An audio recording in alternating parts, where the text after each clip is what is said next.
एक छोटे से गांव में एक पुरानी हवेली थी जिसके बारे में कुछ कहना मुश्किल था। इस हवेली में रहने वाले लोगों कहते थे कि रात को वहां कुछ अजीब होता है।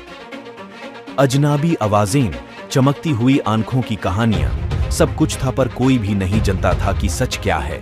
रात के अंधेरे में एक चिराग की रोशनी हवेली के सामने झिलमिलाई।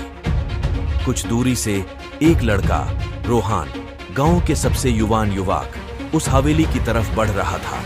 रोहान ने हिम्मत जुटाई और हवेली में कदम रखा। हर कदम के साथ डर और एक्साइटमेंट दोनों बढ़ते गए।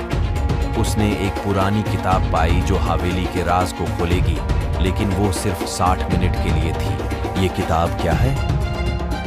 रोहान ने सोचा।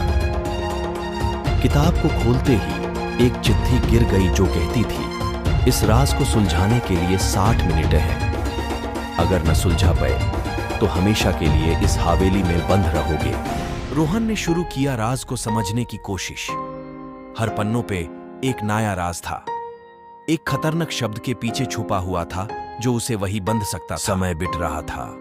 घड़ी की टिक टिक आवाज के साथ रोहन का ध्यान कम होने लगा।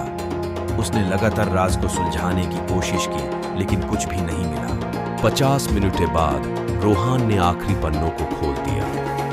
उसने एक अनोखा सा राज समझा। हवेली की असलियत थी कि वहां कोई राज नहीं था। ये सब सिर्फ एक भ्रम था, एक दास्तान जिससे डर कहते थे। रोहन को ये समझ आया कि कभी कभी हमारे अंदर के भ्रम ही हमें हार से पहले हरा देता है। उसने हवेली से बाहर निकालते वक्त एक मुस्कुराहट के साथ कहा, कभी कभी सच्चाई भूतों की कहानियों से भी अधिक अजीब होती है। राज को ढूंढते ढूंढते हम अपनी असलियत को खो देते हैं। सच्चाई कभी कभी भ्रम से भी अजीब होती है। हकीकत सिर्फ हमारे नजरिए में होती है और कई बार राज सिर्फ हमारे अंदर के भ्रम होते हैं। यह हवेली की कहानी थी जिसमें राज का खुलासा सिर्फ एक सच्चाई थी।